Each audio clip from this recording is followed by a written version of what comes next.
E esta última parte deste seminário vai estar dedicada à alquimia e às células herméticas. É um tema denso, no sentido em que tem que ser bem explicado, tem que ser bem entendido, portanto, nós vamos circular com calma e tranquilidade por este pensamento e aquilo que eu vou fazer, e posso ser também passando para quem esteve principalmente na primeira sessão, é ir buscar os fragmentos do Corpus Hermeticum, que se recordam que nós tivemos, para quem esteve, tivemos a ler, tivemos a falar sobre eles, e por isso nós vamos buscá-los e vamos ver como é que tudo se encaixa nesta última parte e entender o todo, não é? Porque nós começamos esta sessão a falar sobre os princípios fundamentais do hermetismo, e para isso nós vamos buscar o livro base, quase uma literatura obrigatória, que é o Corpus Hermético, e tivemos a passar fragmentos, a falar sobre esses fragmentos e a refletir um bocadinho também sobre eles.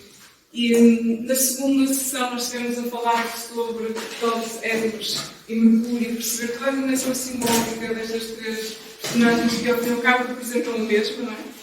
Na primeira sessão também tivemos a fazer, dedicamos muito tempo, que eu penso que é importante, esta dimensão histórica, como é que aparece o hermetismo, todo este navegar pelas histórias, que tivemos quase uma hora a falar sobre esta primeira introdução histórica, que é fundamental. Hoje, desta vez não vamos brincar com esse tempo, vou só fazer aqui alguns apontamentos. E hoje vamos falar sobre aquilo que não é que encerre, mas talvez seja quase a cereja, digamos assim, no topo do bolo do hermetismo, que é a alquimia e as sete leis herméticas. E vamos tentar compreender o que isto é, qual é o propósito, qual é o objetivo, de que maneira é que se enquadra com tudo aquilo que nós estivemos a ver, com tudo aquilo que nós estivemos a desenvolver. E por isso vamos tentar elaborar um pensamento, uma linha de pensamento que nos coloque numa dimensão quase mais básica daquilo que são os princípios fundamentais do hermetismo e começar um bocadinho a voar e vamos terminar com a alquimia e tentar compreender na medida da nossa consciência, porque temos que perceber que estes ensinamentos são extremamente profundos. Nós não vamos conseguir, por exemplo, em muitas leis, principalmente a primeira lei hermética, de que toda a mente conseguir integrar esta lei hermética na totalidade, porque estes princípios são princípios que, como nós falamos, quase são iniciáticos, são esotéricos, são princípios de canalização e de captação de um mundo invisível que nos ultrapassa na nossa racionalidade limitante e limitada. Portanto, se nós muitas vezes nem sequer conseguimos ver a perspectiva do outro, uma coisa tão simples quanto isto, não é? Estamos numa conversa e nem sequer conseguimos ser um pouco tolerantes para entrar na dimensão de consciência do outro, quanto mais querermos entrar na dimensão da consciência do todo. Portanto, é um movimento que para nós, sobre a nossa perspectiva de consciência, pensa do ponto de vista racional e cognitivo, é difícil de conseguir buscar. Portanto, nós vamos caminhando e na medida daquilo que vamos conseguindo, vamos tentando captar que são os grandes mistérios da vida, da natureza, e por isso é que é um mistério. Porque se nós conhecêssemos tudo, já não era um mistério. Então, é um mistério porque, na realidade, nós ainda temos que tentar conseguir captar todas estas dimensões. Então, nós falamos, isto são ideias que nós já tínhamos transmitido, que esta ponte histórica do hermetismo, muito sucintamente, o hermetismo, como diz aqui, não é uma filosofia esotérica que floresce na Grécia, mas é uma filosofia esotérica que a Grécia reintegra. Ou seja, o que é que isto significa? E claro que a alquimia e os 7 princípios herméticos, tal como diz o nome, não, estão associados ao hermetismo. Nós não vamos falar sobre o hermetismo nestes princípios fundamentais que falamos na primeira sessão, mas o hermetismo é um conhecimento de linha esotérica. E o que é que entendemos por esotérico? Aquilo que está por descobrir, aquilo que lida com o invisível, aquilo que na realidade nós ainda não conhecemos. Portanto, sob o ponto de vista filosófico, e nós como escola de filosofia, não interpretamos o esotérico mais do que aquilo que não conhecemos. Ponto. E a partir daí, todo o nosso movimento é um movimento de racionalidade para ir ao encontro daquilo que não conhecemos. consciente, racional, através do conhecimento, para podermos ir abrindo um bocadinho as portas para este mundo. Portanto, é um conhecimento que nós sabemos que nasce no Egito e que acaba por entrar dentro da Grécia, neste período, afetando nomeadamente toda a parte de Alexandria, num momento histórico, em que várias civilizações, vários mundos do Oriente e do Ocidente estavam interconectados e por isso o hermetismo, o que é que acaba por acontecer? Estrutura-se numa linguagem acessível a esta nova civilização que estava a surgir. Todos os livros, ou a parte dos livros que nós temos escritos, não são textos que foram propriamente encontrados no Egito, tradição egípcia, mas foram reescritos por transmissão oral, por conhecimento, foram reescritos posteriormente desta tradição hermética egípcia antiga, milenar. Portanto, tudo aquilo que nós temos não é algo que foi encontrado no Egito, escrito por Tote, ou escrito pelos escribas egípcios, pelos iniciados. É algo que é depois reescrito nesta tradição iniciática, com o propósito de levar o ser humano a uma maior conexão com este todo, que nós já vamos ver o que é, com esta dimensão mais da consciência transcendental, e, na verdade, tudo aquilo que é o hermetismo, e o objetivo do hermetismo, não é mais do que um conjunto de instruções, um conhecimento, um manual, digamos assim, que o ser humano pode integrar dentro de si mesmo para conseguir sair de uma dimensão de consciência material e alcançar uma dimensão de consciência transcendental. É um caminho, não é? Como fazer o caminho? Os textos herméticos ajudam o peregrino na jornada do caminho para esta dimensão transcendental. Portanto, o hermetismo não é nada mais, nada menos do que um conjunto de conhecimentos, claro que falam sobre esta jornada, sobre este caminho, mas que também falam sobre esta importância de compreendermos tudo aquilo que é o mundo invisível também. Não se trata só do caminho, porque para fazer o caminho é preciso compreender o que é o caminho, é preciso compreender para onde é que nós queremos ir, é preciso compreender um pouco o todo, mesmo dentro dos limites da nossa própria consciência. Então, o conhecimento hermético é algo que já vem do Egito, enfim, de uma forma milenar e bastante estruturante, e entra na Grécia, passa por Alexandria e depois morre na Idade Média, porque sabemos que na Idade Média entramos num tempo quase proibitivo de tudo isto que era o conhecimento antigo. Mas o hermetismo vai até ao novo surgimento do Império Romano e por isso em Constantinopla ele acaba por permanecer e é como se fosse uma espécie de proteção deste conhecimento que acabou por não morrer, porque conseguiu canalizar com uma espécie de rima que consegue encontrar outra forma de circular, porque foi completamente paralisado com a entrada da Idade Média e a proibição de todo este conhecimento hermético, e não só hermético, filosófico, neoplatónico, portanto, tudo aquilo que eram as antigas civilizações e o conhecimento filosófico deste período foi completamente obstruído com esta entrada na Idade Média. Mas conseguiu encontrar uma nova canalização com o surgimento do novo Império Romano para outra capital, que é Constantinopla, e daí permaneceu até que, num período mais tardio, os árabes têm uma função muito importante para tradução, manutenção, ensinamento de todo este conhecimento, não só hermético, mas de uma forma geral todo este conhecimento que foi vivido na Grécia.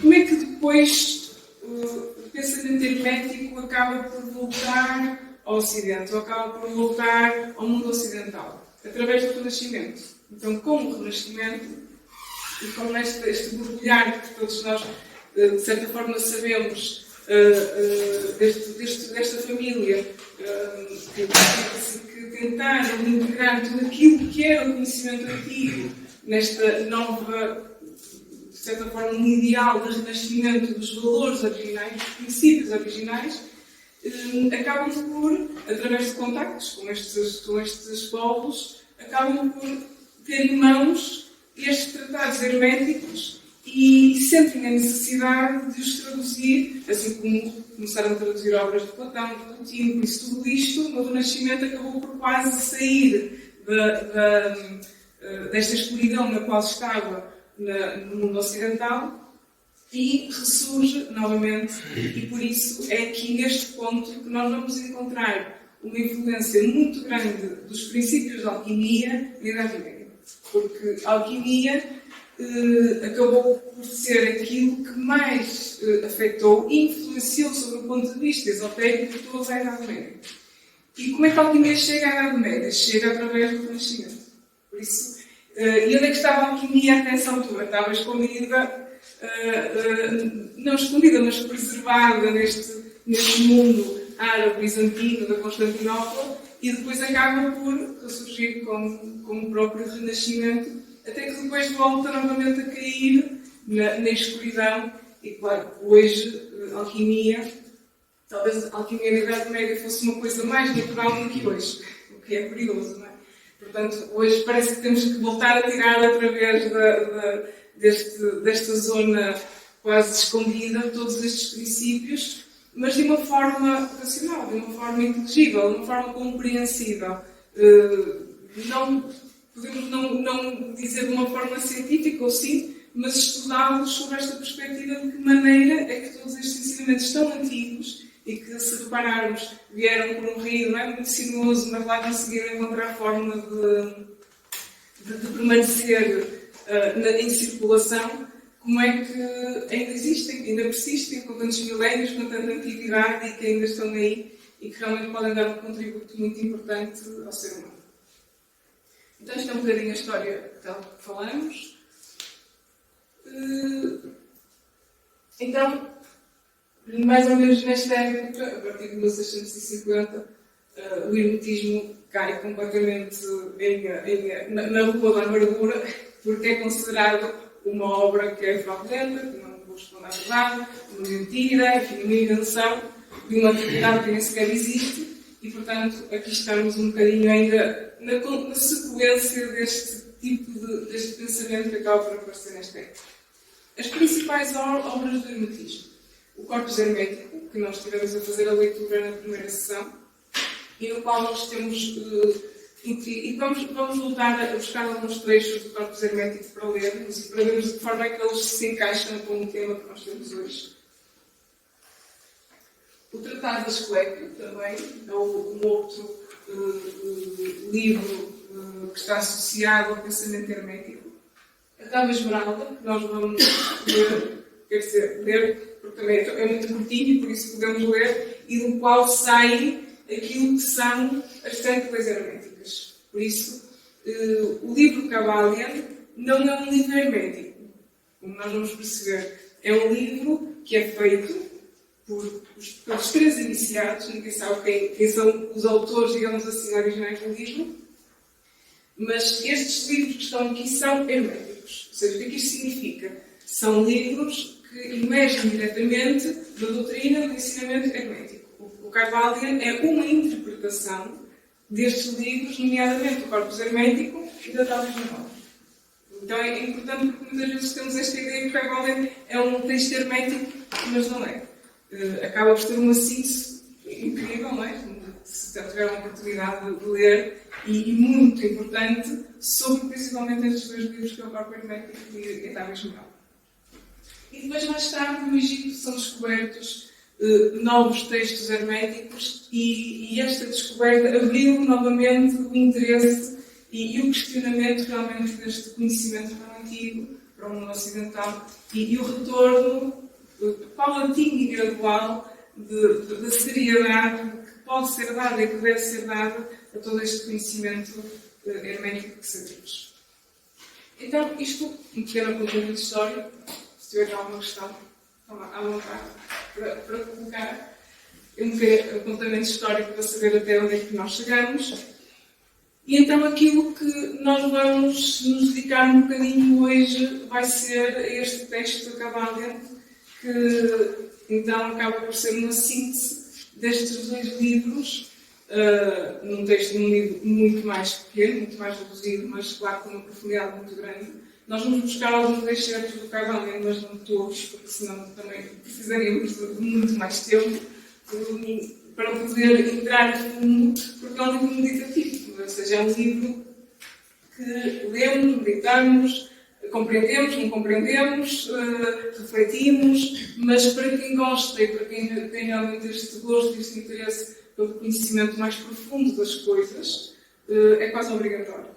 É quase obrigatória a leitura deste livro, porque realmente abre-nos uma outra dimensão da nossa consciência, da nossa mente, do nosso espaço de reflexão e deixa entrar ideias que, na verdade, muitas vezes nós vamos intuindo pela vida, não é? Porque também o ser humano também vai pensando, vai refletindo, vai tendo as suas próprias ideias, mas muitas vezes nós conseguimos sistematizar e existem livros que depois nos ajudam quase a confirmar aquilo que para nós era uma ideia de que o universo poderia funcionar assim, ou que a vida poderia funcionar assim. E o Cavalli acaba por ter este efeito em nós. Portanto, o próprio conceito da esmeralda, esta pedra, acaba por ser simbólico, não é? E por isso, tudo o que nós vamos ver daqui para a frente está carregado de simbolismo. Não se pode abrir um pensamento esotérico sem recorrermos a este conceito do símbolo.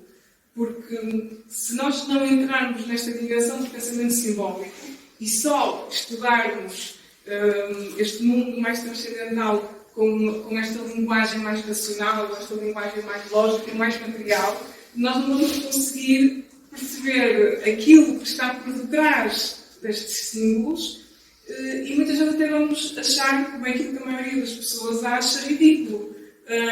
Então como é que se transmuta o chumbo em ouro? Isso é completamente impossível, porque o olhar sobre este ponto de vista é um olhar materialista, não é um olhar simbólico. Se efetivamente isto foi possível ou não vamos entrar nessa discussão, porque para alguns autores sim, para outros não. Então esse seria um campo mais científico que nós não vamos propriamente entrar, mas seria interessante nos questionarmos sobre, efetivamente, sobre o ponto de vista material, essa operação foi possível de ser feita, mas aquilo que nos interessa é a maneira como nós vamos abrir, e o objetivo, principalmente pelo qual até a própria Tábua Esmeralda, o Corpus Hermético está escrito, é para abrir estas verdades sob o ponto de vista simbólico. Então, abrir estas verdades sobre aquilo que está para além da própria materialidade daquilo que elas representam. Nós, infelizmente, hoje em dia, vivemos numa sociedade em que não existe pensamento simbólico. Não vamos entrar por esse caminho do pensamento simbólico, senão demoraríamos algum tempo. Mas o símbolo é aquilo que permite o ser humano se conectar com uma dimensão transcendente. Ou seja, aquilo que faz com que a nossa consciência se consiga conectar com uma outra dimensão. Uma dimensão que não pode ser expressa por palavras. O transcendente não se pode expressar por palavras. Nós próprios, quando queremos transmitir sentimentos profundos por alguém ou por alguma situação, recorremos a símbolos. O dar uma flor, por exemplo, o dar uma prenda, o dar a alguém um elemento material simbólico. Às vezes temos coisas, até filhos, ou coisas em casa que representam, que são um símbolo, porque representam um momento, uma pessoa, uma situação, uma circunstância. Ou até a forma como nos conectamos com um transcendente, uma imagem, um momento, um rito que possamos realizar. Tudo isto são dimensões simbólicas. Porque é a forma que nós temos de conectar e de transmitir um mundo psíquico que muitas vezes por palavras nós não conseguimos fazer. Quando nós perdemos isto e deixamos de fazer isto e deixamos de viver isto na nossa vida, nós começamos a cortar com o sagrado e com o transcendente. Ou seja, começamos a dessacralizar o nosso cotidiano e a nossa própria vida. E como consequência ficamos vazios e arrastados pelo materialismo intenso que vivemos hoje, porque não conseguimos sacralizar a vida. O que é que significa sacralizar a vida? Significa dar sentido à vida. Portanto, o pensamento simbólico era o pensamento vigente, digamos assim, nestas antigas civilizações, que não pensavam com esta mente materialista com a qual nós pensamos hoje, porque a única coisa que nós pensamos é a aquisição. Não pensamos no valor simbólico que essa aquisição tem, portanto, é o impulso da aquisição. Mas para estas civilizações, nomeadamente o Egito, tudo aquilo que era feito era simbólico. Não havia nenhuma pedra que era colocada num lugar que não tivesse uma dimensão simbólica. Que não fosse acompanhado por um rito, que não fosse acompanhado por um sentido mais profundo. Hoje em dia, na sociedade mecanizada que vivemos hoje, infelizmente o ser humano é capaz de passar um dia, 2, 3, 4, uma semana sem simbolizar rigorosamente nada. Então isto tem repercussões, muitas vezes, na falta de compreensão destes ensinamentos, destes conhecimentos. Portanto, quando alguém se depara pela primeira vez com a alquimia e a única coisa que vê é a sua dimensão material, nunca vai conseguir abrir as portas para esta dimensão, para esta consciência. Porque não entende que aquilo que está aqui é um símbolo, é uma questão simbólica. E o símbolo fala sobre a vida da nossa alma, fala sobre a vida da nossa jornada interior.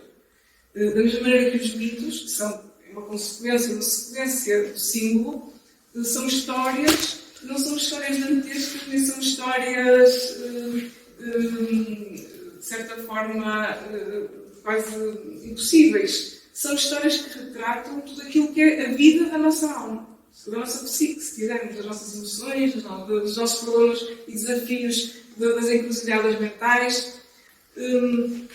Se nós abrirmos um mito sobre a sua materialidade, torna-se impossível assimilar. Se abrirmos um mito sobre a sua dimensão simbólica, nós conseguimos compreender que aquilo que ali está não é mais do que a nossa própria narrativa da nossa vida. Não é mais do que aquilo que representa a nossa dimensão emocional, mental e até espiritual. Quando deixamos de ver a vida assim, ela torna-se completamente profanizada e completamente materializada. Então, o pensamento simbólico é um pensamento comum nas antigas civilizações. Por isso é que há uma dificuldade muito grande em abrir estas civilizações. Porque não há esta capacidade de entender o simbolismo que está por detrás das coisas. Toda a alquimia é simbólica. Se efetivamente era possível ou não, deixamos isso a um estudo que possamos querer fazer, mas a base da componente da alquimia é efetivamente simbólica. E do que é que está a falar a alquimia? Está a falar nada mais, nada menos do que o processo de transmutação do ser humano. Transmutação de quê? Da nossa dimensão mais material, mais densa, mais miserável sob o ponto de vista psicológico, se quisermos, para uma dimensão mais luminosa, mais transcendental. Isto é o que é a alquimia. Portanto, resumidamente, o processo alquímico é um processo de transmutação da construção de nós mesmos em seres humanos melhores. Não sei se recordam que, quando estivemos aqui na primeira sessão, e nós vamos ler esse excerto do Corpus Hermético que fala sobre o bem, sobre a bondade do ser humano. E é interessante, e acho que nós ficamos muito com essa ideia, de que quando lemos e abrimos estes livros, principalmente este livro do Corpus Hermético, estamos à espera de que tudo seja quase que nos idealizamos como uma poção, fazer fogo e amolar os elementos todos, não é? Esta é a ideia mental que se tem, não é? De todos estes temas, mas a verdade é que não, naturalmente. Fala sobre a bondade humana, fala sobre o coração, fala sobre a necessidade que o ser humano tem de amar o outro, fala sobre esta transcendência, sobre a alegria, sobre a tolerância, sobre o respeito. Nós vamos encontrar valores humanos nestes tratados. E isto é muito importante, porque a alquimia é a alquimia dos valores humanos. Não é uma alquimia de dominarmos os bens impossíveis da natureza e dominarmos fenómenos, porque infelizmente quando se entra por aí já se perdeu a essência daquilo que está na base destes ensinamentos. A alquimia e tudo o que é o conhecimento hermético tem como base o valor humano. A capacidade do ser humano de transmutar aquilo que em si não está bem por um valor. Por arquétipos, por ideais, por uma nobreza do ser humano, para atingir esta verticalidade. O que é que pode acontecer como uma consequência? Sabendo que a alquimia trabalha também com a natureza, com as leis da natureza, com os fenómenos da natureza, tudo aquilo que possa ser o trabalho alquímico, a manipulação, a transformação dos elementos da natureza, e quem tem este conhecimento efetivamente o faz, pode ter como consequência a criação de determinados fenómenos. Mas estes fenómenos não é nada mais, nada menos do que o conhecimento das leis da natureza. Ou seja, não é nada fora do comum, não é nada fora do normal. Se nós tivermos um químico, não é? Ele vai conseguir fazer poções e vai conseguir fazer coisas que para nós vamos olhar e pensar como é que estás a fazer isto. Porque conhece os elementos da natureza e consegue-os manipular de maneira a obter determinado efeito. Portanto, a alquimia, depois de origem à química, não é? Só é conhecido por isso, não? O dado mérito da alquimia só porque depois acaba por dar origem à química. A alquimia é química, ciência, mas ligada à essência, que é algo que existia e sempre existiu nas civilizações antigas, em que toda a ciência tinha a sua essência. Por exemplo, a astronomia, que é ciência, tinha como essência a astrologia. A química, que é a alquimia, tinha a sua essência, que é esta transmutação do próprio ser humano. Com esta separação, este desenraizamento, nós ficamos só com a brutalidade da ciência material. Portanto, a ciência perdeu a essência. Coisa que para estas civilizações não acontecia. Toda a ciência tinha que ter por trás uma essência. Portanto, toda a ciência tinha que ter por trás um simbolismo que ajudasse o ser humano na conquista do seu caminho transcendental.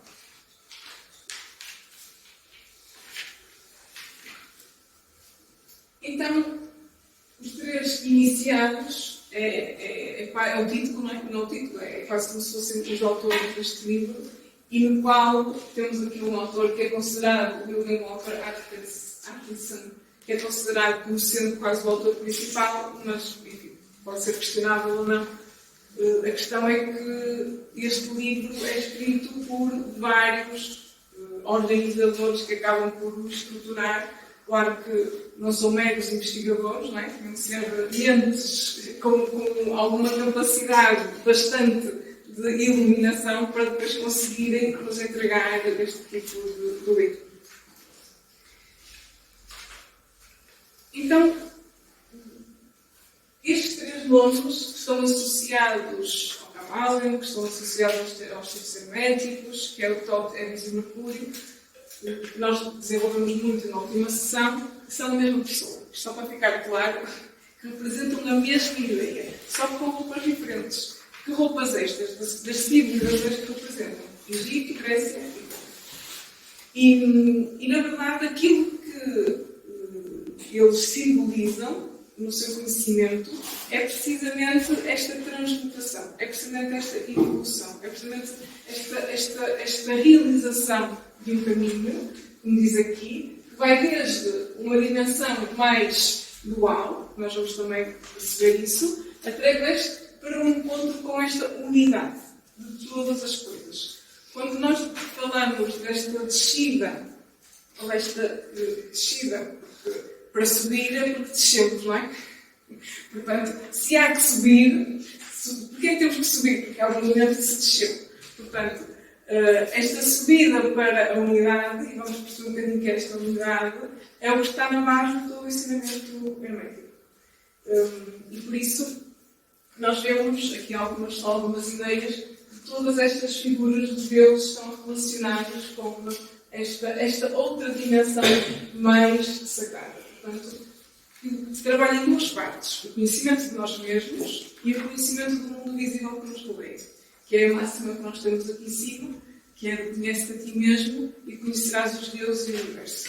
Então, primeiro conhece-te a ti e depois conhecerás os deuses e o universo, que vai nos levar à lei da correspondência, porque na verdade quando nos conhecemos a nós estamos a conhecer os deuses e o universo, porque tudo está dentro de nós. Quando nós começamos a procurar fora de nós, já estamos a procurar um caminho errado. E esta lei da correspondência, que nós vamos falar um bocadinho, acaba por nos fazer compreender de que todas as verdades e que tudo aquilo que é o conhecimento do todo está dentro de nós mesmos. Só que é preciso chaves para abrirmos este caminho dentro de nós. E esta chave é o conhecimento hermético. Como outra chave, o livro da voz do silêncio. Outro texto, outro livro, outro conhecimento para abrirmos esta chave interior com o objetivo de conseguir encontrar esta unidade do todo. Então não se pode encontrar unidade fora se não encontramos dentro. Até porque a unidade de dentro é aquela que nós vamos encontrar fora.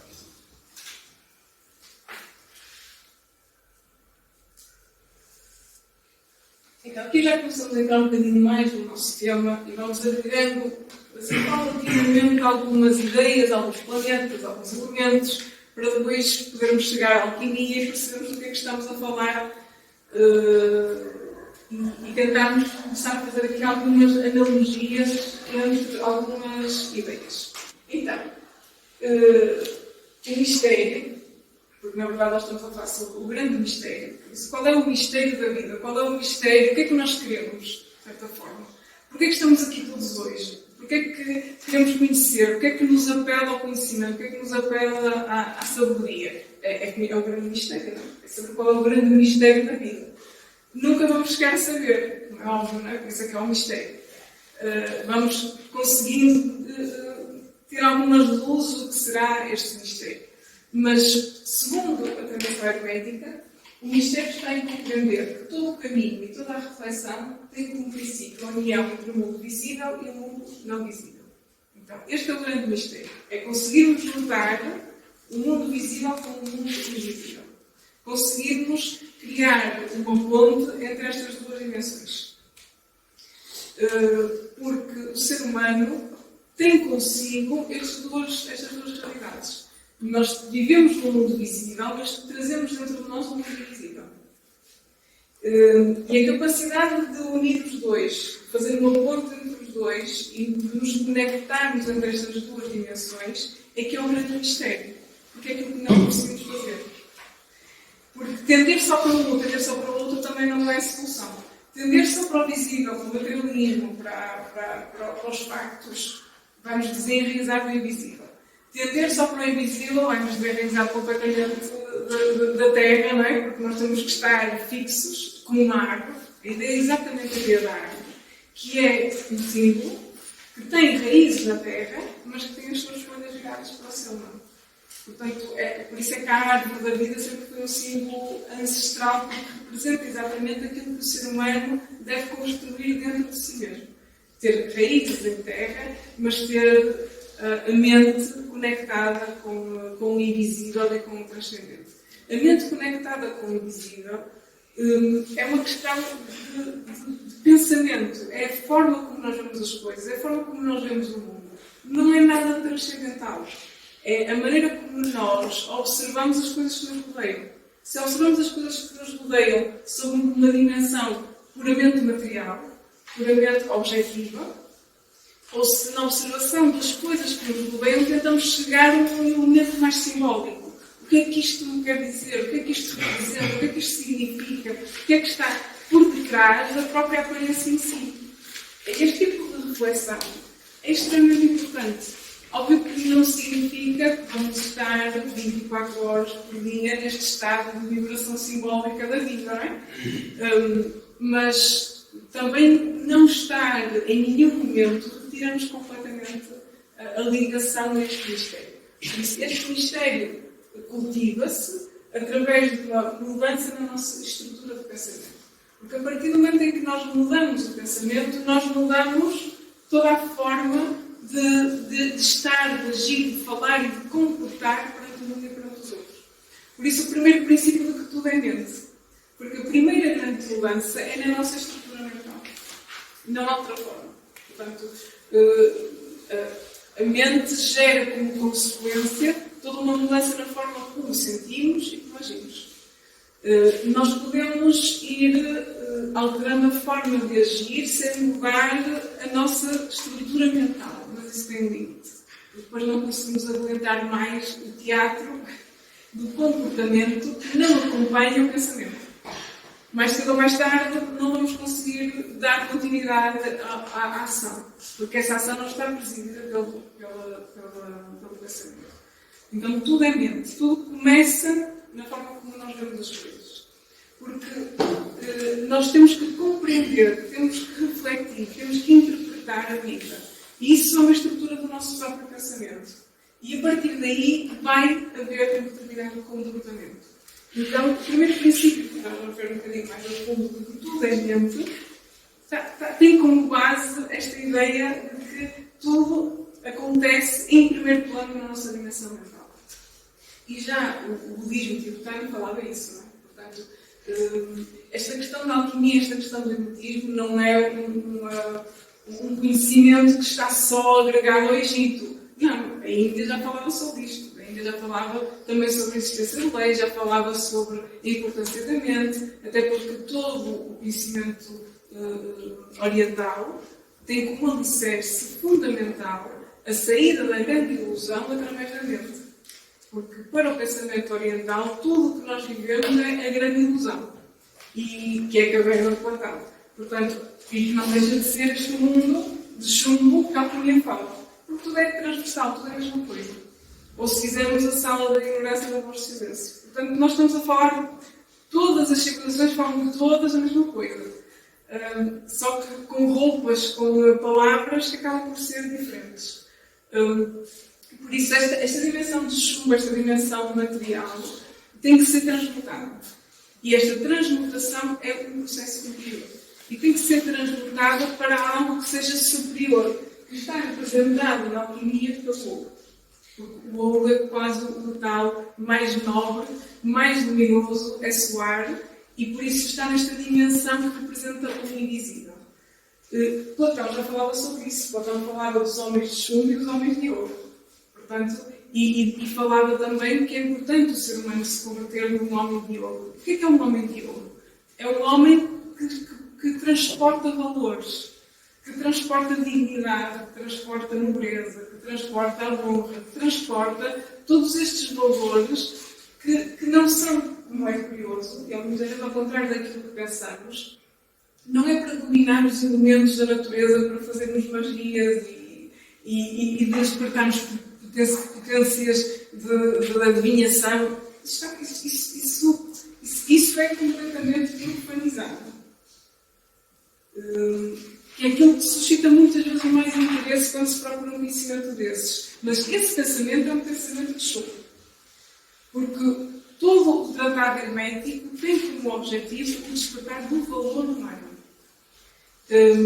Até porque é impossível dominar bem os fenómenos da natureza sem um valor. E por isso é que muitos, e todos estes conhecimentos iniciáticos destas antigas tradições, as iniciações, que eram quase etapas de prova para saber se o aspirante poderia aceder ao conhecimento seguinte, tinham como base o valor, a seriedade, o compromisso. Porque o conhecimento não pode ser entregue às mãos do egoísmo. Porque a consequência do conhecimento entregue às mãos do egoísmo é altamente danoso para aqueles que estão à nossa volta, não é? Isto é como o Senhor dos Anéis. É exatamente a história do Senhor dos Anéis. Quem é que pode ter o anel? Quem é que pode ter o conhecimento? Quem transporta em si o valor? Portanto, este homem de ouro, este sol, tem que ser alguém com uma dimensão ética. Da mesma maneira que Confúcio falava sobre a ideia do homem Ju, que era este homem que acabava por transpor toda esta capacidade de poder governar os outros porque se governa a si mesmo. Então é importante nós sairmos desta dimensão alquímica, mágica, e este sentido desta estrutura mental que nós temos, que é a magia. Até porque a magia, para estas civilizações antigas, era a arte, era uma ciência. Era o conhecimento dos elementos da natureza e a capacidade que nós temos de, ao conhecer a natureza, conhecer os elementos da natureza. Era uma ciência. Não era a magia neste sentido que depois acabamos por dar com estas interpretações muitas vezes erradas que elas transformam. Portanto, quando falamos de alquimia, estamos a falar do valor humano. Da capacidade que o ser humano tem de alcançar arquétipos superiores a ele mesmo. Então vemos aqui o Sol, a Lua e a Terra. São três elementos que a Tábua Esmeralda vai-nos falar e, de certa forma, acabam por ser os pais do ser humano. Então, nós somos como se fôssemos filhos destas três dimensões estelares ou cósmicas. Para a alquimia, o casamento do Sol e da Lua é um elemento estruturante e fundamental. O Sol representa a polaridade masculina, a Lua representa a polaridade feminina, a Terra representa o lugar onde o ser humano vai realizar a sua experiência de conexão com o transcendente. A Terra é a matriz. Aquilo que depois nós vamos ver simboliza também o tenor alquímico, onde toda a humanidade, todos nós, estamos em processo de transmutação, de gestação deste homem de ouro. Por isso esta ideia é muitas vezes associada à Terra matriz, não é? Há muitas civilizações que associam a Terra à matriz porque é como se fosse um lugar de gestação da humanidade para fazer o seu processo evolutivo de transmutação do chumbo para esta dimensão do ouro. E é muito interessante esta parentalidade do Sol e da Lua, não é? Porque também vamos ver como a lei da polaridade, tudo está ligado ao feminino e ao masculino. E o objetivo alquímico é realmente a capacidade de conseguir fazer este casamento que significa a unidade. Ou seja, anular a polaridade para conseguirmos encontrar a unidade. O masculino e o feminino como estado vibracional. Então, como dizia o pensamento oriental, esta dimensão de rajas irritáveis, ou o taoísmo, não é? O próprio taoísmo e toda a filosofia subjacente ao Tao é altamente alquímica. O próprio símbolo do taoísmo é o casamento entre o Sol e a Lua. Ou seja, é a unidade. É o ser humano deixar de estar constantemente a polarizar e conseguir se equilibrar. Aquilo que também Aristóteles falava da virtude, do justo meio. Nem tanto o excesso das coisas, nem o defeito das coisas. Mas esta capacidade de equilibrar, de unificar, é o casamento entre o Sol e a Lua, é o casamento entre as polaridades. Nós sabemos que muitas vezes somos muito reativos, outras vezes somos muito passivos. Portanto, estas polaridades não são saudáveis para o ser humano. E o grande casamento é a capacidade de unificar, de centralizar. E por isso também o pensamento budista falava da ação justa, não é? Da ação reta, a reta ação. Portanto, a reta ação é encontrar o equilíbrio entre estas duas polaridades. E, portanto, sendo o homem filho do Sol e da Lua, ele tem que voltar a conseguir, que acaba por se polarizar na Terra. O objetivo da transmutação é voltar a fazer este casamento cósmico interiormente, não é? Psicologicamente. Se abrirmos isto do ponto de vista material, quer dizer, não é? Se abrirmos isto sem simbologia, torna-se estranho, não é? Quer dizer, nós somos filhos do Sol, da Lua, encontrar o Sol, da Lua. Por isso é que não é possível analisar todas estas ideias se não canalizarmos o pensamento simbólico. Porque senão torna-se impossível conseguir extrair aquilo que estes ensinamentos nos podem trazer. O Sol e a Lua são as polaridades. E depois também vamos ver do que é que elas integram. O Sol integra o astro, não é? É o nosso astro-rei.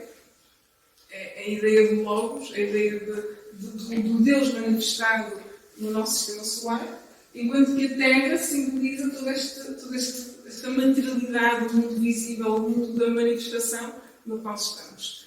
Se repararmos, a Lua está entre estas duas dimensões, porque a Lua está na esfera em que consegue conectar com o Sol e consegue conectar com a Terra. E até é interessante, porque sob o ponto de vista da astronomia, realmente a Lua está numa posição quase intermédia entre o Sol e a Terra. E, portanto, a ideia é que a Lua consegue comunicar com o Sol e consegue comunicar com a Terra. E este elemento volátil, este elemento feminino, é extremamente importante porque está associado à nossa psique. A ideia de psique, a ideia de alma, está associada à Lua. Porque é através da alma humana que o ser humano consegue conectar-se com o Sol, com o invisível, com o sagrado, e consegue conectar-se com a Terra. Porquê? Porque a alma tem esta capacidade de se transcender, se nós conseguimos espiritualmente nos transcender, mas também conseguimos estar na materialidade para observar aquilo que é necessário transcender. Porque se nós não observarmos, não conseguimos saber o que é que temos que transcender, não é?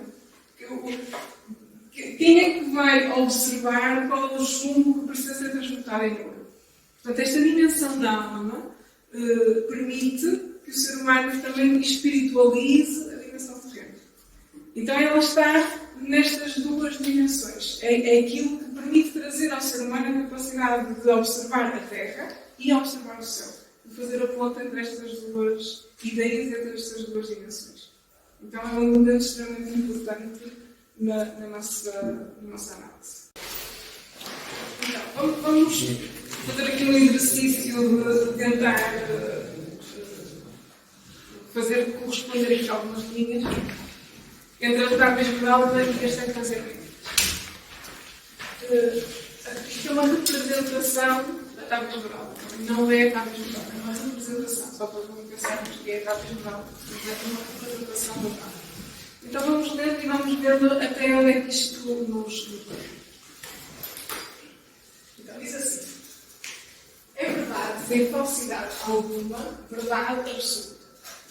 O que está em baixo é o que está em cima. E o que está em cima é o que está em baixo. Para realizar os milagres de uma outra coisa. Então aqui já precisamos de uma lei, não é? Que é a lei da correspondência.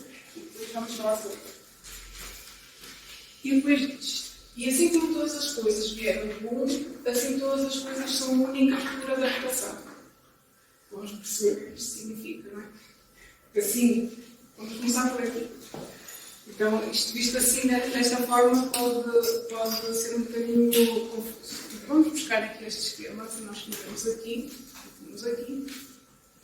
Então, diz que todas as coisas vêm de uma unidade. E não sei se recordam, se não se recordam, depois também vamos ler sobre isso, que, segundo o corpus hermético, então, nós temos que falar sempre da existência de uma unidade. Quase como um sentido de algo que está acima de tudo. Não conseguimos definir, não conseguimos conceptualizar, não sabemos quem é. Porque a partir do momento em que o conceptualizamos, já o estamos a materializar. Não é?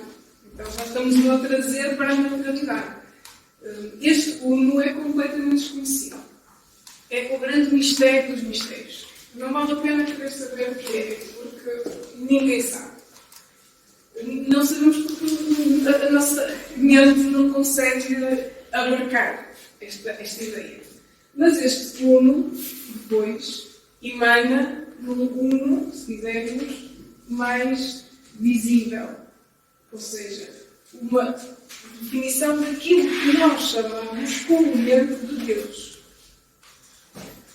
A definição que cada um de nós tem de Deus é uma definição racional, é uma definição conceptualizada, que está na nossa realidade, está na nossa dimensão. Para um Deus é energia, para outro amor, lei, o que for. Esta definição é uma definição racional. É uma concepção que nós temos mediante as nossas experiências, a nossa vida, a forma como nós entendemos. Para além de ser, é visível, atenção, é visível porquê? Porque ela já está na matéria, ela já está materializada. E também é uma visão que vai mudando. Especialmente a ideia que nós temos de Deus, que é Deus do entendimento de Deus há 5, 6 mil anos atrás, é diferente de agora e com certeza pode ser diferente daqui a 10 anos. Porque ela é imutável. E ela muda consoante as nossas estruturas de pensamento. Consoante as nossas experiências, consoante a nossa vida, consoante a nossa realidade. Portanto, sempre que nós definimos, nós não estamos a definir isto. Isto é indefinível, nós estamos a definir isto. Então, o que é que diz esta lei? Esta lei ou esta ideia? Diz que todas as coisas vieram do um. Todas as coisas vieram do unidade. Tudo veio da unidade. Tudo veio deste uno que nós, efetivamente, não conhecemos. Não sabemos quem é. Buscar o marcador, se marcadores novos, então tudo vem desta unidade. Todas as coisas vieram do unidade. Por isso, todas as coisas são únicas. São únicas em que sentido? Porque todas as coisas têm a mesma essência, têm a mesma natureza. Portanto, se tudo veio do um, tudo tem a mesma essência que o um. Daí é de onde também vem a ideia da humanidade como uma unidade de almas, porque nós, em essência, somos todos a mesma família. Não existem diferenças na essência, porque tudo emanou desta unidade. Mas elas acabam por se adaptar. O que significa adaptar? A adaptação é depois a materialidade já a diversidade. Esta adaptação à matéria. Cada um adapta-se ao lugar da matéria. Com uma determinada forma, com uma determinada cultura, com uma determinada roupa. Ou seja, esta adaptação é aquilo que lhe gera a aparência. E é aquilo que nos engana. Não é? Porque os nossos olhos materialistas captam a aparência. Mas se nós desenvolvemos um olhar simbólico ou mais transcendental, nós vamos captar o quê? Que todas as coisas vieram de Deus. Mas que a diversidade que é a materialidade faz com que as coisas se adaptem e vistam roupas completamente diferentes. Mas, na verdade, nós somos todos a mesma coisa. Somos todos da mesma fonte, digamos assim. E isto é o que quer dizer esta última expressão. E tem aqui estas, de passar para além, eu vou. Isto aqui. Que está no corpo presente, que nós vemos na primeira sessão. E vou pedir alguém para ler. Nós já vamos isto, mas queria ver uma coisa. Sim. A unidade de Deus, não dominável. Único é Amor. Está escondido entre os deuses. Não conhecemos a sua aparência. Ele é o mais distante do céu e o mais profundo do submundo.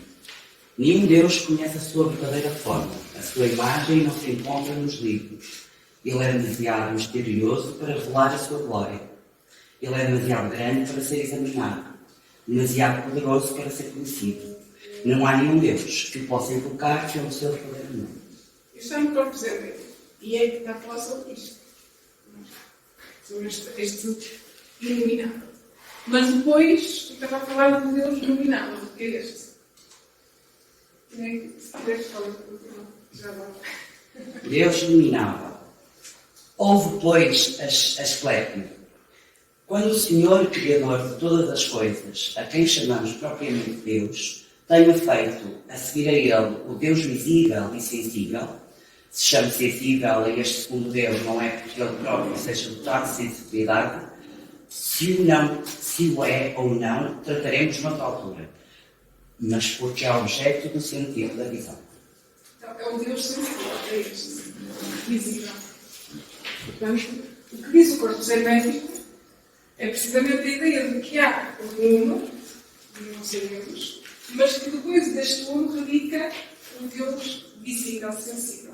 Que é o Deus do qual nós nos apropriamos conceptualmente e do qual geralmente acaba de dar origem a todo o movimento espiritual transcendental da própria vida.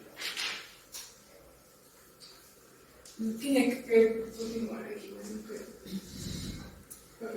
Pode ser. Sim. A unidade, que é o princípio e a raiz de todas as coisas, está em todas as coisas com a raiz e o princípio. Nada existe sem princípio e o princípio não provém do nada, senão de si mesmo. Porque o efeito é o princípio de tudo o que existe.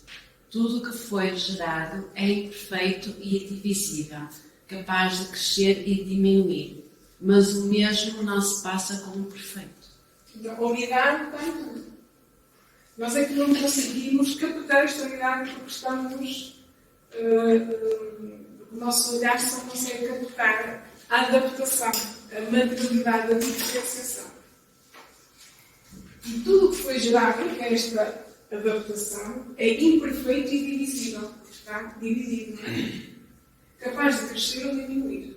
Mas o perfeito, que é o que está aqui em cima, não cresce, não diminui. Ele é. É. Deus é.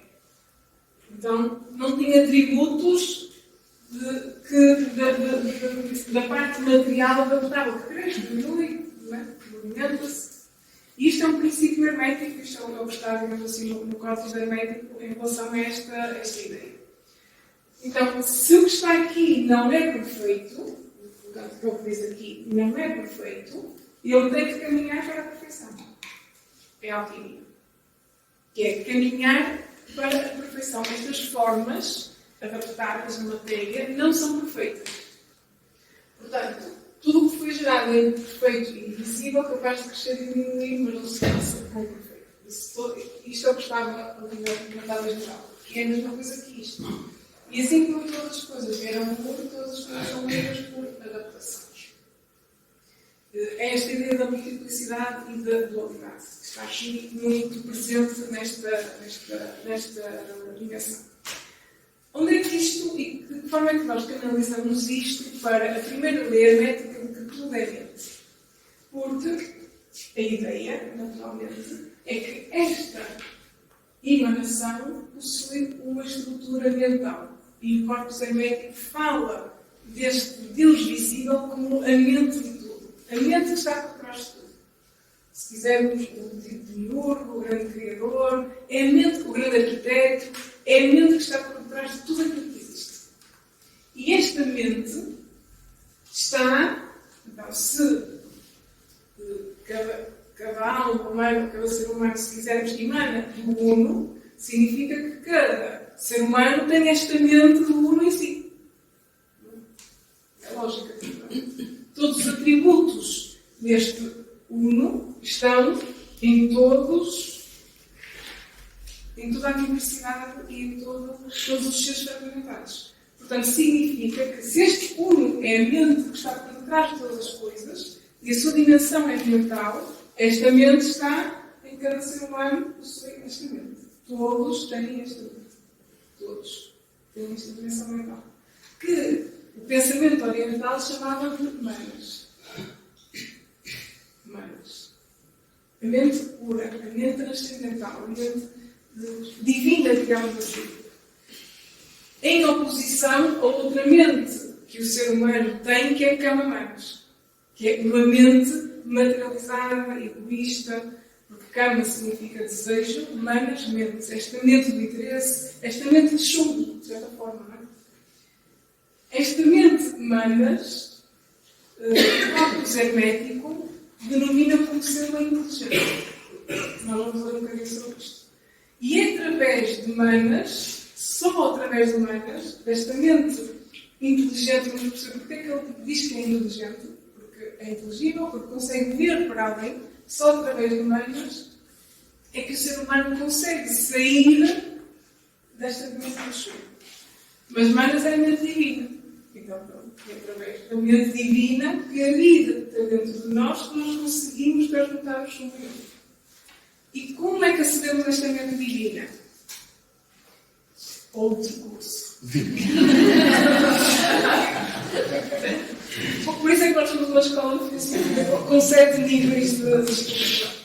Por isso é que todos estudamos para aprender algo. Mas o próprio conhecimento hermético, a própria alquimia, é uma das respostas para despertar manas dentro de nós e para transmutar o chumbo do tempo. Portanto, tudo é mente. Na realidade, tudo aquilo que nós conseguimos fazer com esta mente divina pode construir a nossa própria realidade. E como nós vimos, a realidade que queremos construir fora de nós começa pela maneira como nós pensamos e estruturamos essa realidade. Não através da fantasia, porque a fantasia é querer controlar a mente para aquilo que nós desejamos, mas através da imaginação. Porque a imaginação é a ferramenta capaz da mente, capaz de estruturar a mente de uma forma lógica, de uma forma inteligente. O problema é que a maior parte das vezes nós utilizamos a mente construindo fantasias. E é por isso que a realidade não acontece. Porque nós não estamos a imaginar, nós estamos a fantasiar. E a fantasia nunca se converte em realidade. Mas a imaginação, sim, converte-se em realidade. A diferença entre utilizar a mente para criar uma fantasia e criar uma realidade é que a fantasia quer sempre responder a uma necessidade. Onde seja consciente ou inconsciente, não é? Pode ser uma necessidade derivada do medo, pode ser uma necessidade derivada de uma valorização, de uma carência, mas é muito interessante este exercício. Sempre que nós estivermos a criar processos mentais, que é sempre, não é? Se nós nos questionamos porquê que eu estou a pensar isto, que necessidade é que eu tenho que isto aconteça? Porquê que eu tenho necessidade que esta realidade surja? A resposta a isso vai determinar se estamos a pensar numa fantasia ou uma imaginação. Porque se a resposta for de uma necessidade, é fantasia. Então nunca se vai tornar concretizável. As fantasias não se concretizam, mas a imaginação sim. E a imaginação é um dos instrumentos mais importantes para o mimetismo. O mimetismo trabalha com a imaginação. E íamos para outro tema que é a imaginação simbólica, que Jung fala muito sobre isso, portanto é outra porta para explorar, mas só deixar ficar aqui esta ideia de que a questão da mente, da projeção da mente na vida, tem que partir da imaginação e não da fantasia. Então, muitas vezes nós não temos estrutura mental para imaginar e passamos a viver a fantasiar. E a realidade acaba por não se concretizar. Então é muito importante esta separação. Isto é mente. Mas nós pensamos, eu estou com a mente. Mas a imaginação é a fantasia. Porque a imaginação é uma estrutura da mente que gera uma ação. Porque, claro, não vale a pena estar a pensar se isto não fizer nada, não é? A imaginação, está a falar, a imaginação tem ação. São imagens que levam à ação. Portanto, eu crio um conjunto de imagens que me permitem desencadear um movimento, uma ação concreta, para realizar o pensamento. A fantasia não. A fantasia não gera ação. Muito pelo contrário. A fantasia gera paralisação, gera dor, gera inércia muitas vezes, ou gera, pelo contrário, vai polarizando, não é? Então, sim, tudo é mente, porque o Uno, ou este Uno visível, é o grande arquiteto mental do E se cada um de nós é uma herança, um filho, digamos assim, deste Uno, então tem dentro de si esta força mental forte, que podemos chamar de vontade. A vontade tem raiz neste vamos, nesta força mental.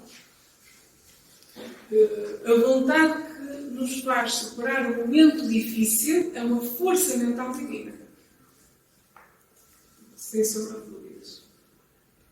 Porque com uma força mental, uma mente inferior que a nós nunca conseguimos. E por isso muitas vezes as pessoas dizem, nem sei onde é que fui arranjar força para superar isto. É na mente divina, esta grande construtora, que gera uma vontade forte para superar determinadas circunstâncias. Então, sempre que existe a vontade, existe a mente divina em ação dentro de nós.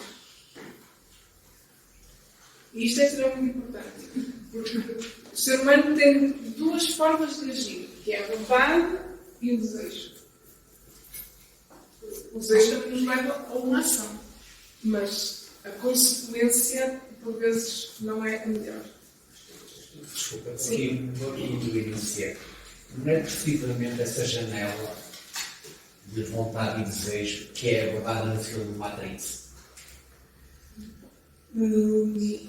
Sim, quer dizer, o Matrix fala sobre isto tudo, portanto, o filme Matrix é a materialização de todo o nosso cosmos, não é? De tudo aquilo que nós estamos a falar. O desejo que ele tinha só é alcançado quando não tem vontade mesmo de... Sim, porque o desejo visa um egoísmo. Atenção, pode ser de autossobrevivência, certo? Não vamos questionar. A vontade irradia para aqui. O desejo não canaliza a mente divina, não canaliza tanto esta questão superior. Fica mais numa base do show, se quisermos. Mais visceral. É mais visceral. Sim, exatamente, sim. E quando a vontade já canaliza mais para esta, é uma canalização superior. As duas geram ação. Claro, depois temos que perceber que tipo de consequência que vai ter cada uma destas. Se calhar vem do entusiasmo e outro vem da ansiedade, por exemplo. Sim. Também confundimos muito o entusiasmo com a ansiedade. Sim, que são coisas diferentes. A ansiedade tem um nível mais inferior. O entusiasmo vem do divino, não é?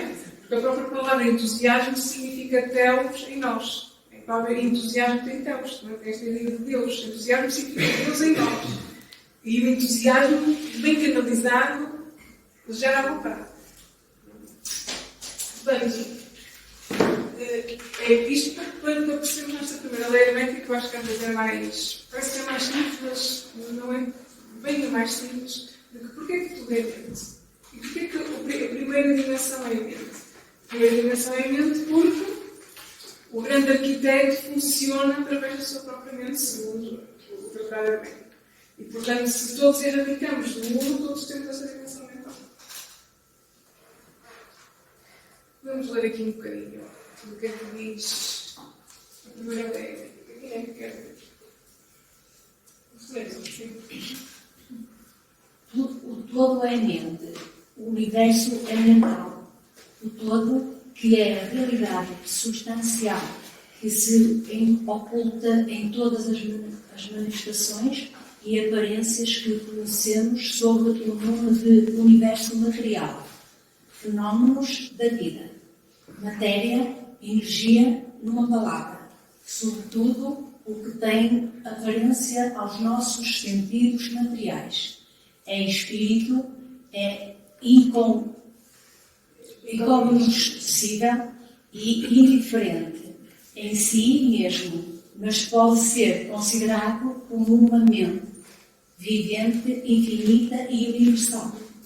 Desta forma está a definir que este uno é um mente infinita e universal. Daí depois toda o erradicar esta mente para a nossa estrutura mental. Ensina também que todo o mundo fenomenal ou universo é simplesmente uma criação mental do todo, sujeito às leis das coisas criadas, e que o universo, como um todo, em suas partes ou unidades, tem sua existência na mente do todo, em cuja mente vivemos, movemos e temos a nossa existência. Não é a ideia que falamos, não é? Então,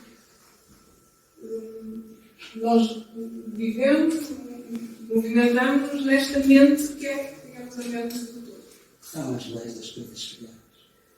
Sim, mas a questão é que as leis das coisas criadas é que esta mente, não é?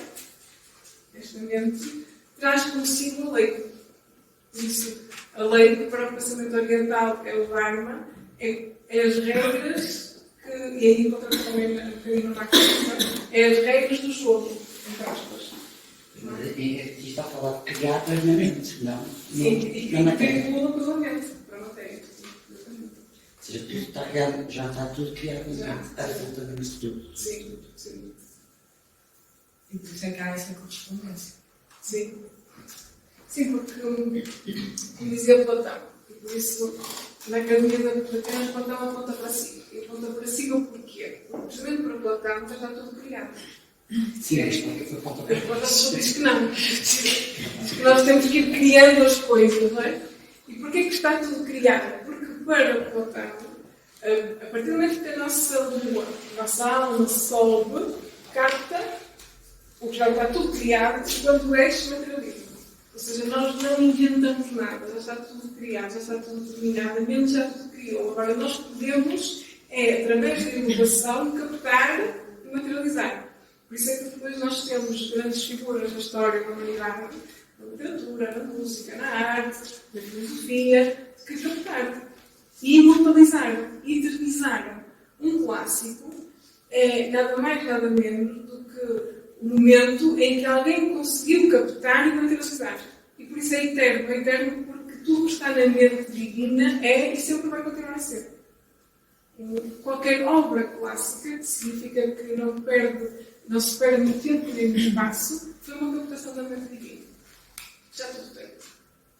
Portanto, a partir do momento e que de certa forma servem de orientação para a humanidade que não consegue ainda ter estas captações da mente criadora de tudo.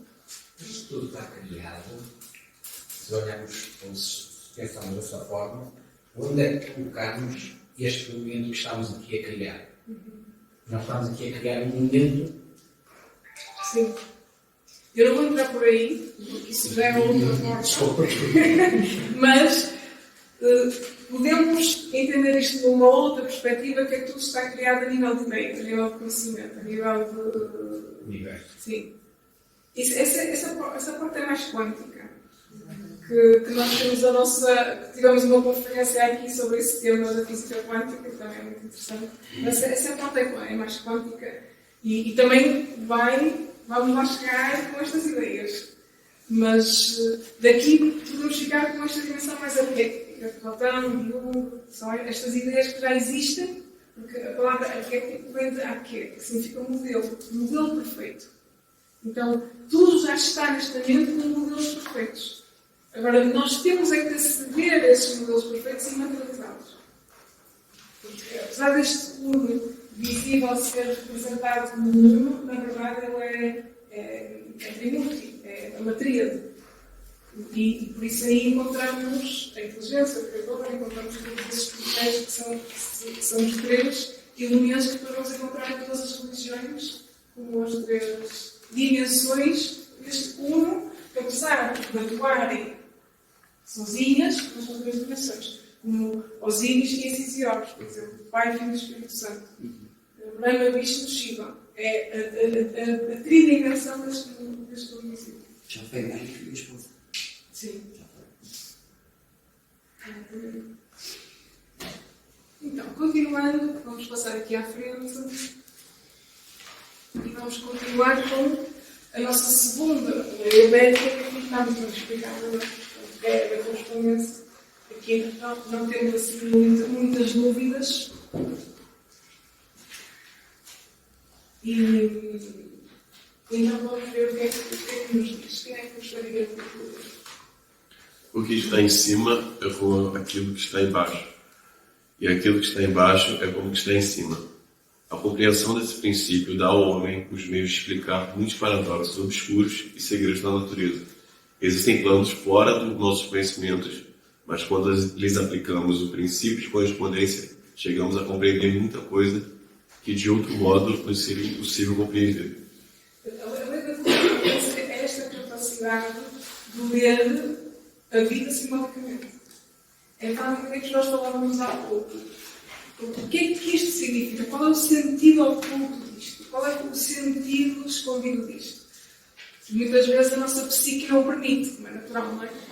Porque para tudo isto é preciso ter uma autoridade mental e alquímica, como vamos ver, para chegarmos a esta dimensão de perceber o que está por detrás disto. Que lei de correspondência é que está aqui? E por isso, quando conseguimos fazer corresponder a essência à aparência das coisas, aos fenómenos, nós conseguimos abrir também portas de explicação do próprio universo. Mas também para fazermos a lei da correspondência precisamos de saber quais são as leis da natureza. Nós não conseguimos fazer leis de correspondência se não soubermos quais são as leis da natureza.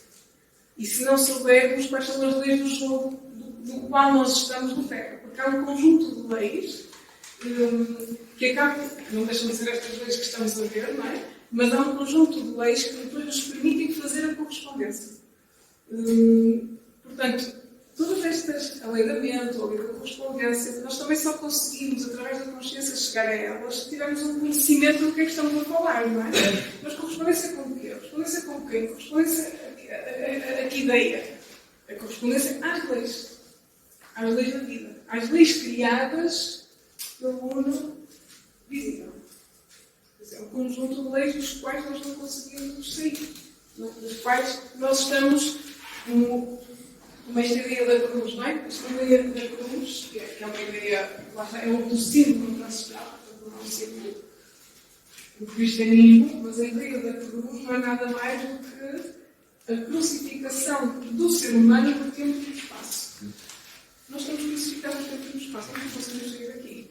Não há forma. Quem é que consegue sair daqui? É a nossa consciência. Portanto, todo o trabalho alquímico é na consciência. Porque fisicamente nós não temos para onde escapar. Mas a consciência é liberta, é livre. Ela consegue mover-se no tempo e no espaço. Portanto, esta lei da correspondência é uma lei que nós temos que fazer com a nossa consciência, com o nosso pensamento, com a interpretação que nós damos à própria vida.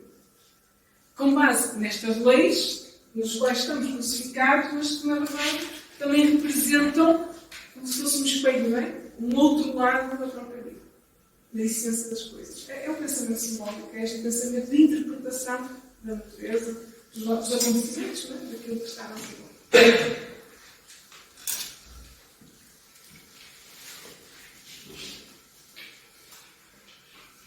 Então, os antigos iluministas consideravam este princípio como um dos mais importantes instrumentos mentais, por meio dos quais o homem pode ver além dos obstáculos que encobrem à vista do desconhecido. Então, vemos que é um instrumento mental de interpretação, da forma como nós interpretamos a vida, da forma como nós interpretamos as coisas, e por isso é mental, é mente, voltamos outra vez a esta mente, e que podemos desvelar um bocadinho aquilo que existe para ir ao encontro daquilo que é o próprio desconhecido e daquilo que acabamos por não ver. Que é fazer corresponder o que é o que foi aqui atrás.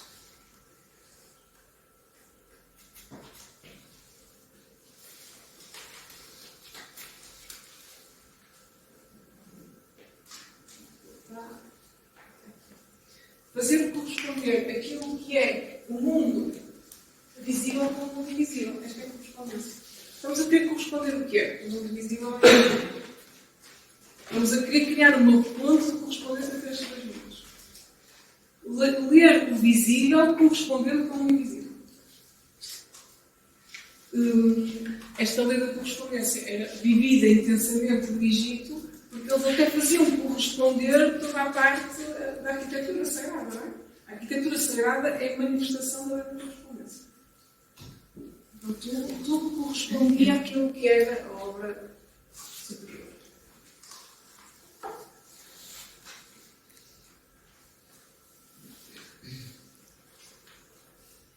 Então, vamos continuar e temos aqui, entretanto terminamos aquela primeira parte, não é? Do excerto, e continuamos a nos ver e diz assim: o sol é o pai, a lua é a mãe. O vento embalou em seu ventre e a terra é sua nutridora. Então, isto, de certa forma, fala sobre a nossa parentalidade cósmica, não é?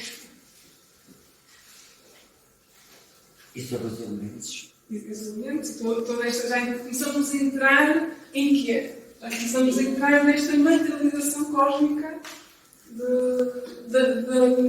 da criação divina. Vimos na primeira parte, temos aquela definição quase de Deus, do divino, da correspondência. Aqui já começamos a entrar na própria materialidade, nesta dimensão cósmica. E por isso vemos que a Lua, portanto, acaba por ser a mãe, a alma de todas as coisas, e esta união entre o céu e a terra é feita pelo vento. Ou seja, o sol é o pai, a lua é a mãe, o vento o embalou no seu ventre e a terra é a sua nutridora. O vento é aqui um elemento extremamente importante porque o vento representa aquilo que se chama o pneuma, ou seja, o espírito de todas as coisas. Se quisermos, esta dimensão divina, não é? Esta mônada divina que entra na matéria e que acaba por espiritualizar tudo aquilo que é a natureza e o próprio ser humano.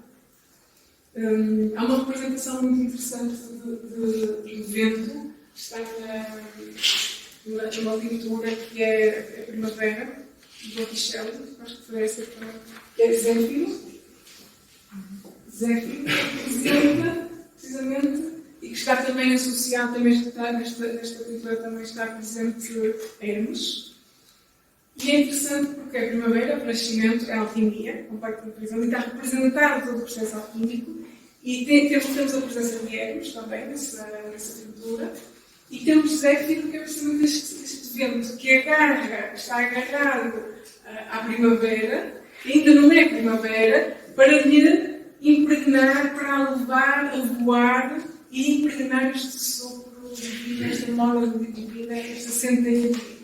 Este momento correspondente àquela partitura do Vivaldi e da Primavera fala Sim. exatamente disso, do Zéfiro, que é essa brisa que dá vida a tudo. A tudo, exatamente. está centralizado. Por isso é que o Renascimento foi o auge da representação de tudo isto, não é? Porque Nossa, é Zéfiro. É Zéfiro e Sim. não Sim. Deus. Sim. Mas Zéfiro é uma divindade, não é? Exatamente. Sim. Representa este elemento materializado, não é? Aqui. Que é o pneu. Então temos a Terra, o vento, o Sol, a Lua, como sendo os elementos nos quais está constituído o próprio ser humano. E depois continua e diz assim: o pai de toda a telesma do mundo está nisto. Então, a telesma, esta força vital, esta força espiritual, que, e vamos explicar um bocadinho melhor, está em ligação com a lei da vibração. Tudo vibra neste telesma. Tudo vibra nesta força que emana do pai. E este princípio da vibração é interessante, e antes de passarmos à ideia da vibração. Existe a ideia do mundo, se quiserem, vamos por aqui o mundo visível, o nosso mundo visível, que está impregnado de luz. O sol, a luz. E depois temos o ouro. E depois temos o chumbo, que está na parte da matéria, por isso o chumbo é mais denso. E nós vamos ver que o chumbo está associado alquimicamente também a esta fase alquímica do nigredo, que é a fase mais densa, mais escura da evolução. O princípio da vibração está ligado com o facto de que o ser humano, a nossa alma, a nossa psique, tanto pode vibrar mais em ligação ao solar, à unidade, como pode vibrar em ligação ao preço. O facto de vibrar em ligação ao preço não significa que é mau. Isto é importante, muitas vezes também, e sob o ponto de vista filosófico, é uma ideia interessante, porque para a filosofia antiga, clássica, não é que a maldade existisse. O que existe é um distanciamento da luz. E como dizia o Platão, o distanciamento da luz gera a ignorância. E a ação consequente à ignorância, a ignorância é uma maldade. Porque esta ignorância, que pode ser consciente, pode ser propositada, mas não deixa de ser, pode ser uma ignorância moral, não é? Ou seja, uma ignorância não tem que ser um desconhecimento, pode ser uma ignorância moral, ou incapacidade de fazer melhor, ou o que for. Mas a maldade, ou a vibração densa, deriva desta ignorância e deriva deste afastamento da própria luz.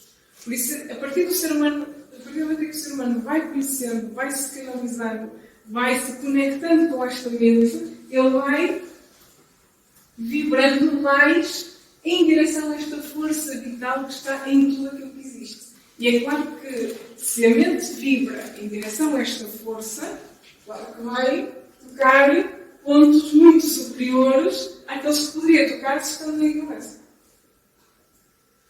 Então, esta lei da vibração acaba por emanar de uma forma interessante desta força vital, porque estamos a vibrar com quê? Com uma força, com uma energia. Não é? Esta energia vital esta força vital é uma energia que emana do Pai. Então, emana. Mentalmente, nós podemos vibrar mais em direção a ela ou menos em direção a ela. E então aqui temos esta ideia da força da vibração. Por isso, nada está parado, tudo está a mover. Porque o que move as coisas é a força vital do Pai. Esta energia que emana do Pai. Portanto, a dimensão energética é uma dimensão que tem uma raiz divina. Solar. Que faz com que tudo esteja completamente em movimento. Nada está parado. Há um exemplo interessante que nós também costumamos dar nas nossas aulas, quando falamos sobre este tema, também sobre a ideia de Deus e do divino, que é o incenso, não é? Se simbolizarmos a unidade com o incenso, digamos o incenso, e temos um ponto, não é? Quando começamos a mover, podemos fazer formas geométricas. Vamos imaginar que movemos o incenso com uma capacidade super rápida. Nós até podemos construir uma casa, podemos construir tudo. Porque o fogo deixa um rastro de... Não é? Cria uma linha no ponto, depois o ponto em movimento gera a linha. Portanto, em vibração, o movimento é vibração, faz com que exista a criação das coisas. Se tudo para, tornamos ao ponto do outro. Então, o princípio da vibração é que tudo está em movimento e tudo tem que estar em movimento. E nós podemos estar mais conectados ou menos conectados com este movimento que está em todas as coisas. Então, quem é que quer ver aqui um bocadinho esta parte?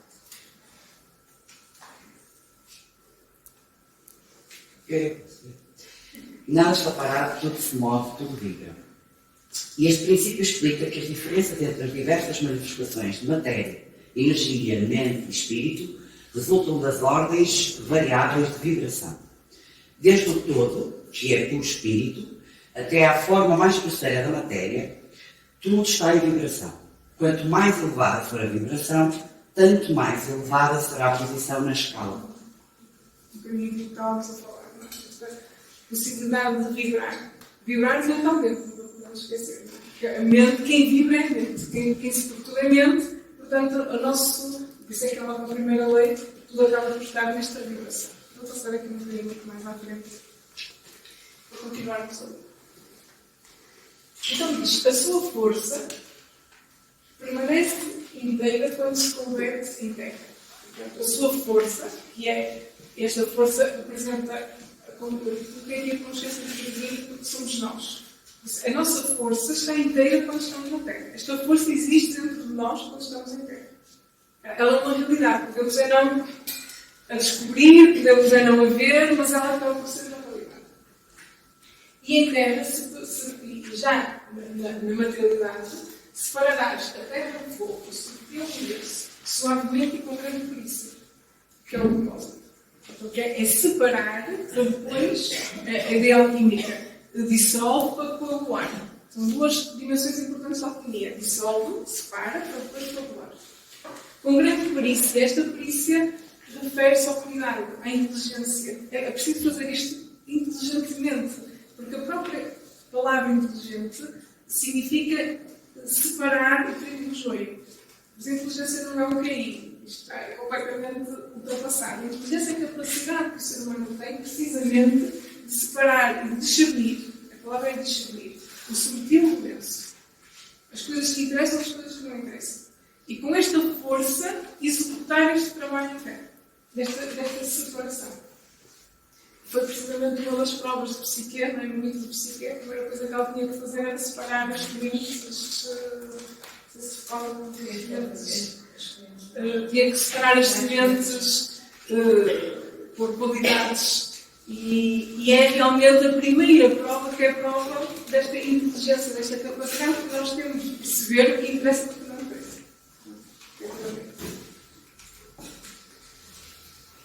E depois diz: sobe da terra para o céu e desce novamente à terra, e recolhe a força das coisas superiores e inferiores. Nesta última frase nós temos o homem todo. Ou seja, ele sobe da terra para o céu, certo? É o caminho que estamos a fazer, correto? E desce novamente à terra. Porque nós temos que estar enraizados na terra. Nós não podemos ficar permanentemente no céu. E recolhe as forças das coisas superiores e inferiores. E recolhe aquilo que é o superior e inferior. Porque o objetivo da alquimia não é ficarmos ligados no mundo invisível. É fazer a ponta entre o mundo visível e o mundo invisível. É criar esta dimensão entre uma ponta e outra. Por isso é que há a lei da correspondência, não é? Correspondência para quê? Para que ele faça corresponder os dois mundos.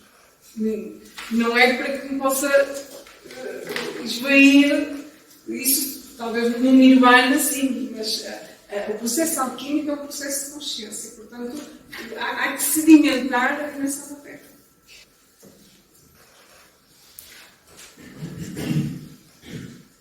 Então, esta ideia de inteligência, que é o crescente que temos no corpus hermético, porquê que vem esta ideia da inteligência? Vem por causa desta grande perícia, não é? A grande perícia é a inteligência. A grande perícia que faz com que se possa separar estes dois mundos é a inteligência.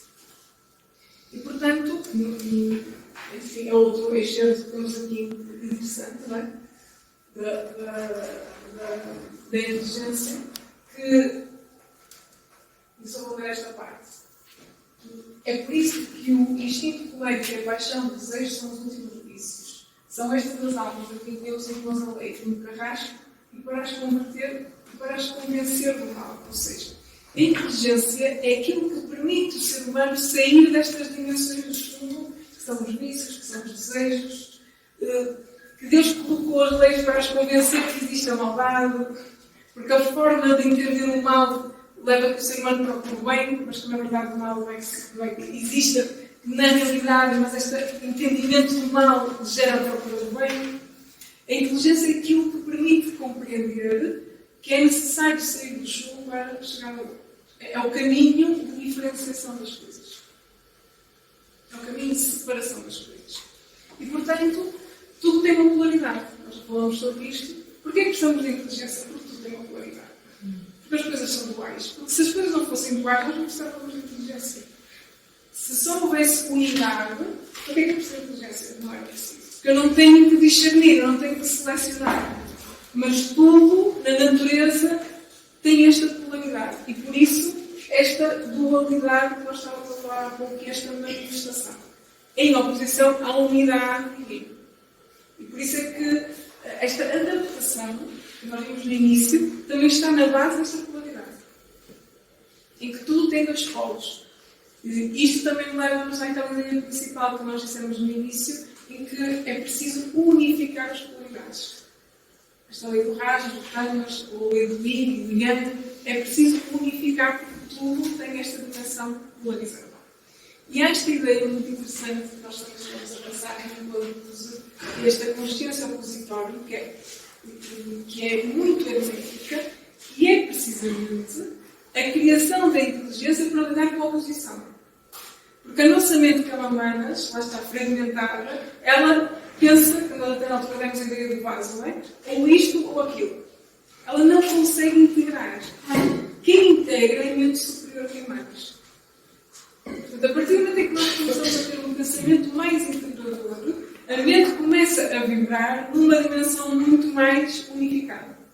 Quanto menor for a nossa capacidade de integrar, quanto mais polarizarmos, menor a nossa capacidade de vibrar numa unidade. Então, tudo tem dois polos, dois aspectos, dois opostos. São simplesmente os dois extremos da mesma coisa, consistindo a diferença em variação de graus, por exemplo, o calor e o frio. Ainda que sejam opostos, são a mesma coisa. E a diferença que há entre eles consiste simplesmente na variação de graus da mesma coisa. É como estamos a falar do bem e do mal. O bem e o mal são a mesma coisa. A diferença é de grau. Um está mais próximo da ética, da luz, outro está mais distante. Um está mais próximo do conhecimento, outro está mais distante. Por isso, as próprias polaridades são a mesma coisa, mas em graus diferentes. É o ouro e o chumbo. É o ouro e o chumbo, exatamente. São a mesma coisa, mas com polaridades diferentes. Mas há uma dificuldade intrínseca ao ser humano de conseguir unificar. Mas, na verdade, quando nós vamos tomar banho, nunca tomamos banho de água escaldada e de água gelada, não é? Quer dizer, nós conseguimos unificar na vida, a cozinhar, a fazer as coisas, no físico unificamos tudo, a estética, a arte, mas no psique é uma dificuldade enorme de criar esta harmonia e esta capacidade de gerir a própria polarização. Vou passar um bocadinho mais à frente e diz: a arte da polaridade é uma fase de alquimia mental, conhecida e praticada pelos antigos e modernos mestres e hipnotistas. O conhecimento do princípio habilitará o discípulo a mudar a sua própria polaridade, assim como a dos outros, se ele consagrar tempo e estudo necessário para o mudar. Então, claro. Se não dedicarmos tempo, também não vamos conseguir. Isto é como qualquer prática, não é? Se quisermos dominar um instrumento, não vamos tocar uma vez por ano. Vamos tocá-lo todos os dias e muitas horas. Por isso, a alquimia da mente, que ao fim e ao cabo é isto que estamos aqui a falar, é um conhecimento que precisa de ser praticado para que possamos efetivamente dominar.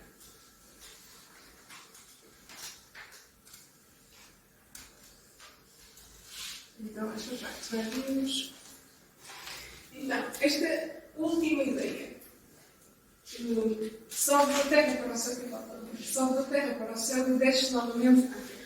Então, sobe da terra para o céu e desce novamente na mesma à terra. O que é que estamos a falar? Estamos a falar da lei do ritmo. Tudo tem um ritmo, tudo tem um ciclo. É preciso fazer este ciclo. É preciso fazer este movimento contínuo permanentemente. Recordam-se da última sessão, não é? Quando nós falamos das estações. É necessário passar por todas as estações e depois retornar ao momento outono. Até para o ciclo do tempo em si, não é? Nós estamos sempre em lei de ritmo, em lei cíclica, sempre, constantemente. E a partir do momento em que o ser humano entende que está dentro de ciclos da sua vida, consegue, lá está, encontrar outra correspondência completamente diferente para a sua própria existência. Então, este é um ritmo que acaba por ser uma das leis mais interessantes, porque tudo tem um fluxo, tudo sobe, tudo desce. Portanto, é como um pêndulo. Se o pêndulo está deste lado e o largarmos, ele vai para aqui, não é? Se estamos no topo de uma montanha, vamos descer. Então é preciso sentir isto, é preciso criar esta ligação, perceber qual é o ciclo, qual é o ritmo que na verdade estamos entregues. Vamos passar mais um bocadinho, senão perdemos o ritmo do tempo.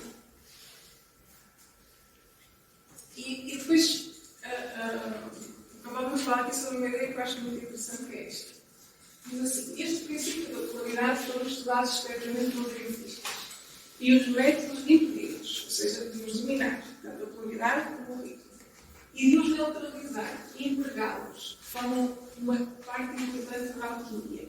Esta ideia de neutralização é muito interessante. A neutralização da polaridade é encontrar o ritmo. A neutralização do ritmo é saber que eu estou no momento X e não largar-me completamente para a outra polaridade.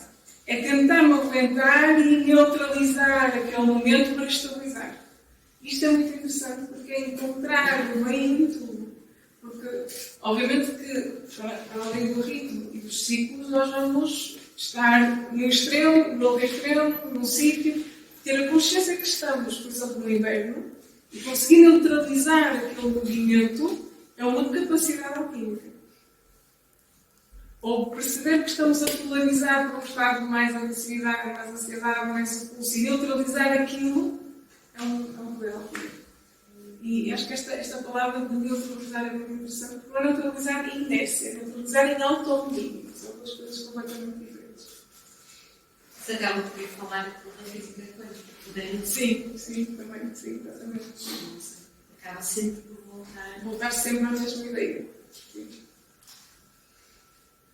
E depois continua e diz assim: deste mundo obterás a glória do mundo, e se afastaram de ti todas as trevas. Desse modo. Portanto, temos aqui, esta é a parte final da tábua esmeralda, portanto, deste modo obterás a glória do mundo. E nisso consiste o poder poderoso do todo o poder. A lei da causa e efeito, não é? Se fizeres isto, vais ter um determinado efeito. Se seguires o caminho alquímico, vais ter um determinado efeito. Tudo tem uma causa e efeito. Tudo tem uma dimensão, como diz aqui, não é? Tudo acontece de acordo com uma lei. O acaso é simplesmente um nome dado a uma lei não reconhecida. Há muitos planos de causalidade, porém nada escapa ao lei. Há muitos planos de causalidade, que é muito interessante. Nós não conseguimos captar os planos de causalidade. Por isso é que a incompreensão surge do desconhecimento desta lei da causalidade.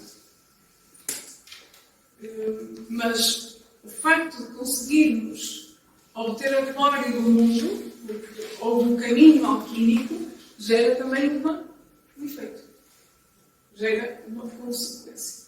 Portanto, de certa maneira, nós somos os operadores da causa e efeito, sempre, em última instância. Mesmo que não estejamos a compreender, que não está à nossa consciência, mesmo que não possamos conseguir reconhecer a causa que levou àquele efeito. Claro que depois podemos estar a integrar as escalas do karma, não é? Temos um karma que seja mais coletivo, um karma histórico, um karma familiar, e depois isto tudo se entrelaça e gera muitos efeitos que muitas vezes escapam à nossa própria compreensão. Não é? Mas esta lei da causa e efeito, acho que é a lei mais, digamos assim, mais simples que nós acabamos por ter e por isso mais visível que esta capacidade da causa e efeito.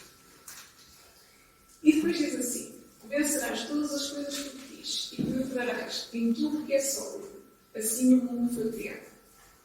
Então, aqui acabamos por ter já esta ideia. Isto é por causa da parte final, digamos assim, não é?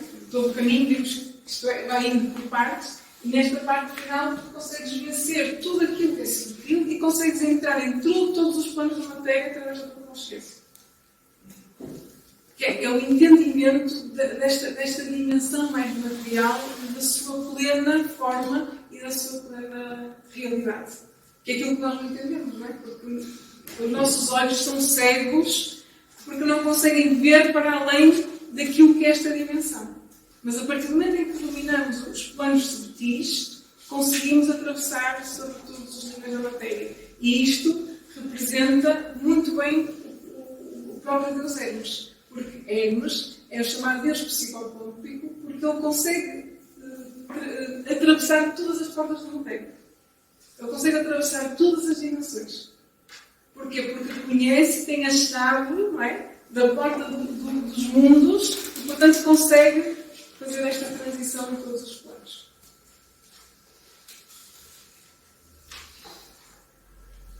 E aqui, esta capacidade de conseguir, e entramos dentro desta ideia importante, de conseguir tocar em todos os mundos, significa ter todos os ângulos e todas as coisas, é quase como já estivéssemos a atingir um ponto alquímico importante, que é o ponto do hermafrodita. É aquele que já consegue unificar todos os planos da consciência e da existência. Eu já tenho a chave da porta de todos os caminhos e já consigo dominar todos os planos subtis. Então eu já consigo entrar em todas as dimensões. E a alquimia tem muitas representações do hermafrodita em cima da lua. Ou seja, a superação da lua, a superação da psique, a superação da instabilidade emocional. Isso é a sétima lei. E aqui já estamos na sétima lei, que é a lei do género. Esta é a ideia do Hermes que se movimenta entre os dois mundos. E aqui já estamos na sétima lei, que é a lei do género, que é a anulação do género, que é o hermafrodita, o casamento do Sol com a Lua.